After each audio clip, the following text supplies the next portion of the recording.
नमस्कार, आप देख रहे हैं गुना टाइम्स। मैं आपके साथ हूँ ज्योति बैरवा। आइए नजर डालते हैं देश दुनिया की विशेष खबरों पर। निडर खबरें देखने के लिए चैनल को सब्सक्राइब करें। मधुसूदनगढ़ थाना क्षेत्र से 3 लड़कियों के एक साथ गुम होने की पुलिस ने सफलतापूर्वक सुलझाई गुत्थी। गुमशुदा तीनों लड़कियों को इंदौर और खंडवा से दस्तयाब करने में पाए उल्लेखनीय सफलता। गुना पुलिस अधीक्षक द्वारा लड़कियों की दस्तयाबी हेतु उद्घोषित किया गया था 10,000 इनाम। गुना पुलिस अधीक्षक अंकित सोनी के दिशा निर्देशन में गुना पुलिस द्वारा जिले में महिलाओं एवं नाबालिगों पर घटित अपराधों को गंभीरता से लेकर इस प्रकार के अपराधों में तत्परता से कार्यवाहियां की जा रही हैं। इसी तारतम्य में अतिरिक्त पुलिस अधीक्षक मानसिंह ठाकुर के मार्गदर्शन एवं उप पुलिस अधीक्षक मुख्यालय जमील उद्दीन सिद्दीकी के पर्यवेक्षण में जिले के मधुसूदनगढ़ थाना प्रभारी उपनिरीक्षक संदीप यादव और उनकी टीम द्वारा अपने निरंतर और अथक प्रयासों से थाना क्षेत्र से विगत माह 3 लड़कियों के लापता होने की सफलतापूर्वक गुत्थी सुलझाते हुए उन्हें दस्तयाब करने में महत्वपूर्ण सफलता अर्जित की गई है। दिनांक 20 जुलाई 2025 को जिले के मधुसूदनगढ़ थाना क्षेत्र से एक 20 वर्षीय एवं 2 21 वर्षीय 3 लड़कियों के एक साथ अचानक घरों से बिना बताए कहीं चले जाने पर उनके परिजनों की ओर से दिनांक 20 जुलाई 2025 को ही मधुसूदनगढ़ थाने पर उनके गुम होने संबंधी सूचना दी गई थी, जिस पर से थाने पर पृथक पृथक गुम इंसान क्रमांक 34/2025, 35/2025 एवं 36/2025 दर्ज कर पुलिस द्वारा जांच शुरू की गई। पहले 20 जुलाई के दिन थाना मधुसूदनगढ़ में 3 फरियादी आए थे, जिनने ये रिपोर्ट किया कि मधुसूदनगढ़ थाने के बिदोरिया गांव से 3 मीना समाज की बच्चियां एक साथ कहीं पर चली गई। तीनों बच्चियां वयस्क थी और पुलिस ने तत्काल रूप से इसको गंभीरता से लेते हुए मिसिंग पर्सन रिपोर्ट लिखी और हमने तत्काल रूप से इसमें 3-4 टीमों का गठन कर दिया। एक टीम हमारी टेक्निकल सर्विलांस वाली टीम थी, एक टीम हमारी सीसीटीवी फुटेज देखने वाली टीम थी और 2 दबिश वाली टीम थी। तब हमने कई लोगों से पूछताछ करी, जब हमको पता चला कि सोनखेड़ी गांव का एक व्यक्ति है संदीप सोनिया, वो भी अपने घर से सेम टाइम पे मिसिंग है। तो पुलिस ने उसकी भी मिसिंग रिपोर्ट लिखी और फिर सीसीटीवी फुटेजेस देखे। सीसीटीवी फुटेज के माध्यम से हमको एक सीसीटीवी में एक मोटरसाइकिल पे एक लड़का और 3 लड़कियां कहीं जाते हुए दिखे। जब हमने और ज़्यादा इसमें सीसीटीवी फुटेजेस देखे तो आसपास के शहरों के भी देखे, लेकिन पुलिस को इसमें और कोई सक्सेस नहीं मिली थी। तब कुछ मुखबिरों के माध्यम से हमको पता चला कि ये लोग आसपास के शहर जैसे ब्यावरा, शाजापुर, सहारनपुर, सीहोर यहाँ भी हो सकते हैं। तो हमारी पुलिस की अलग अलग टीम अलग अलग शहरों में जाकर के दबिश की। तब फिर हमने फर्दर जब हमने और सर्विलांस किया तो हमको ये समझ में आया कि ये बाइक से ही इंदौर या उज्जैन तरफ चले गए। फिर हमारी टीम इंदौर गई।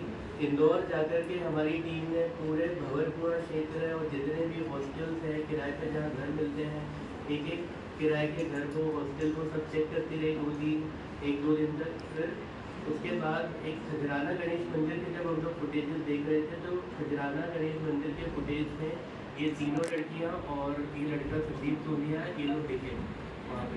फिर हमने और पूछताछ करी तो हमको पता चला कि एक आशीष मीना करके एक दोस्त है संदीप सोनिया का, तो उसके घर पे भी ये तीनों बच्चियां और संदीप गए थे। जिस दिन यहाँ मधुसूदनगढ़ से निकले थे उस दिन ये लोग इंदौर में सबसे पहले उनके घर गए।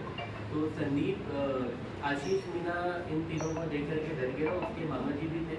तब संदीप ने इनसे बोला कि हम लोग को आपके घर ही रहने दो। तो उनके मामा जी और आशीष मीना ने मना कर दिया कि पहले भी यहाँ पे कोई पुलिस का मैटर हो चुका है, कोई मिसिंग पर्सन रिपोर्ट से जब पुलिस हमसे पूछताछ करने आई थी, इसलिए हम रहने नहीं दे सकते।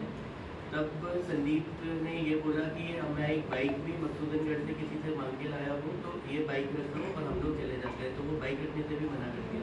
तब ये तीनों बच्चियाँ और संदीप उसी दिन मध्य रात्रि को एक मंदिर में गए। मंदिर के सामने गार्डन था, इन्हें रात भर गार्डन में बैठ कर के गुजारी।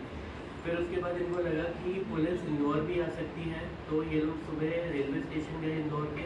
वहाँ पे इनने बाइक रखी और बाइक रखने के बाद ये ट्रेन से उज्जैन गए। तो उज्जैन में जाते तो सबसे पहले इन्हें कई सारे घर तलाशे, कोई कमरा तलाशे कहीं इनको मिल जाए।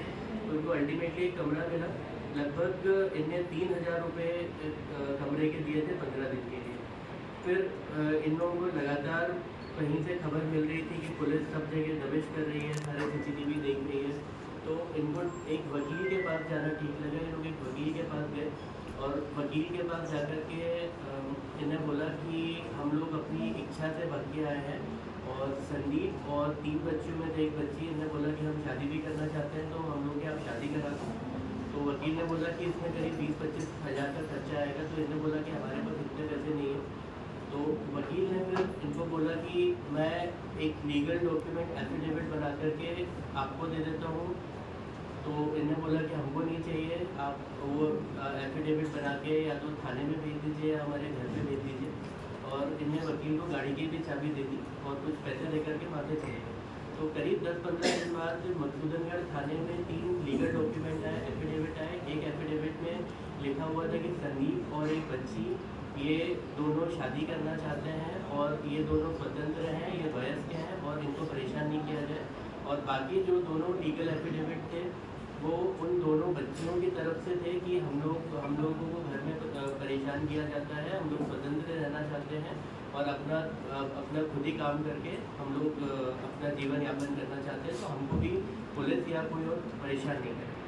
और इसके बाद फिर इनको ऐसा लगा कि अब क्योंकि अब उज्जैन से ये लीगल एफिडेविट पोस्ट होगा तो यहाँ पे भी पुलिस दबिश देगी। हमारी टीम ऑलरेडी उज्जैन में थी, तो ये लोग मात्र 3 दिन में वो कमरा छोड़ करके ओमकारेश्वर चले गए। ओमकारेश्वर जाने के बाद इनने फिर से वहाँ पे कमरे ढूंढे। तब इनको समझ में आया कि ओमकारेश्वर एक धार्मिक नगरी है जहाँ पे किराए पे कमरे कम मिलते हैं, होटल लॉजिंग ज़्यादा है। तब इनको ठीक नहीं लगा वहाँ पे रहना, तो इनने आसपास के सोचा कि कोई बड़े शहर चलते हैं। इंदौर ये लोग जा नहीं सकते थे क्योंकि इनको पुलिस से ज़्यादा खतरा हो रहा था वहाँ पे। तो फिर इनने खंडवा का रास्ता चुना। तो ये लोग एक बस में बैठ के खंडवा गए। जब ये लोग खंडवा पहुँचे तो वहाँ पे दादा धुनी के धाम के मंदिर में गए। वहाँ पे कुछ लॉजेज हैं, तो वहाँ पर इनने 100 रुपये प्रति व्यक्ति के हिसाब से एक कमरा लिया 400 रुपये का 3 दिन के लिए। ये लोग 3 दिन वहाँ पे रहे, वहाँ पे 3 ही दिन रह सकते हैं। फिर इनको लगा कि हम मध्य प्रदेश में नहीं रहेंगे, हम लोग अब कहीं गुजरात में कोई से शहर जा कर के हम लोग वहाँ पे नौकरी करेंगे और वहीं पे खुशी से रहेंगे। तब इनके पास उस वक्त तक पैसे कम हो गए थे। अच्छा, एक बात और बताना चाहता हूँ, जब ये लोग उज्जैन में थे तब इनके पास पैसे ज़्यादा नहीं बचे थे, तो इन लड़कियों ने अपने कुछ कान के टॉप्स और कुछ अन्य अंगूठी वगैरह बेचे थे जिससे इनको 20,000 रुपये मिले थे वहाँ पर। तो इनने इससे कुछ कपड़े बैग वगैरह खरीद लिए थे, तो इनके पास कम ही पैसे बचे। फिर ये लोग करीब इनने 2200 रुपये की टिकट खरीदी बस की खंडवा से सूरत के लिए। इनको ऐसा लगा कि रेलवे स्टेशन पे काफ़ी पुलिस रहती है, हम लोग ट्रेन से पकड़ी नहीं जाए, वहाँ पे CCTV होते हैं। तो ये लोग सूरत गए अगले दिन। सूरत जाकर के इनने कमरा ढूंढा। सबसे पहले इनको कमरा तो नहीं मिला और फिर इन्हें ना नौकरी ढूंढने के लिए गए। कुछ फॉर्मों में गए तो उन्होंने बोला कि हम अकाउंटेंट के रूप में आपको रख लेंगे, लेकिन आपको पहला पुलिस का वेरिफिकेशन कराना पड़ेगा। जो कमरे के मालिक थे उनने भी ये बोला पुलिस वेरिफिकेशन लगेगा। तब ये लोग इस बात से हताश हो गए कि पुलिस वेरिफिकेशन में हम लोग पकड़े जाएंगे। तब इनके पास ज़्यादा पैसे भी नहीं बचे थे, मात्र 2000 रुपये बचे थे। फिर इन्होंने सोचा इतने में तो बस की टिकट ही नहीं आएगी, तो हमको रेलवे ट्रेन से जाना पड़ेगा। तो इन्होंने डिसाइड किया कि हम वापस खंडवा जाते हैं। ये तीनों बच्चियाँ और संदीप ये फिर से खंडवा आए।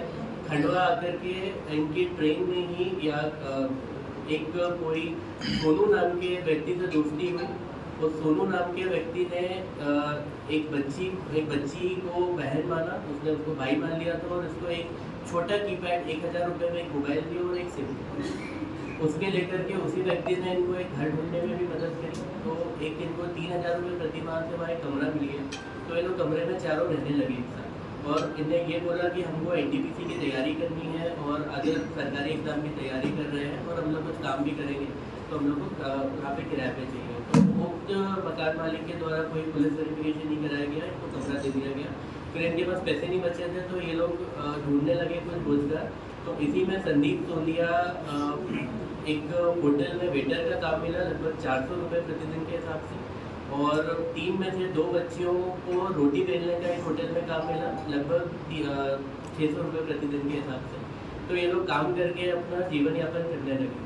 इसी बीच संदीप को थोड़ी सी ये लगा कि पुलिस लगातार कई शहरों में दबिश दे रही है, हमारे बहुत लोगों से पूछताछ कर रही है, तो ऐसा नहीं हो कि मेरे घर पे कोई दिक्कत हो जाए। तो संदीप ने बोला कि मैं इंदौर जाता हूँ वापस आशीष मीना के पास और मैं सब पूछ करके आता हूँ। तब उनमें से दो बच्चियों ने ये बोला कि तुम मत जाओ, तुम फंस सकते हो, हम लोग जाते हैं और इंदौर में सब पूछ के आते हैं। तो इसी बीच हमारी टीम को मुखबिरों के माध्यम से सूचना मिल गई कि ये लोग खंडवा में नहीं रह रहे, क्योंकि ये लोग किसी तरीके का फ़ोन, सोशल मीडिया कुछ भी यूज़ नहीं कर रहे थे। तो हमारे टेक्निकल सर्विलांसेस लगातार फेल हो रहे थे, ज़्यादा लीड्स नहीं मिल रही थी। फिर हमने ग्राउंड लेवल पर मुखबिरी लगाई।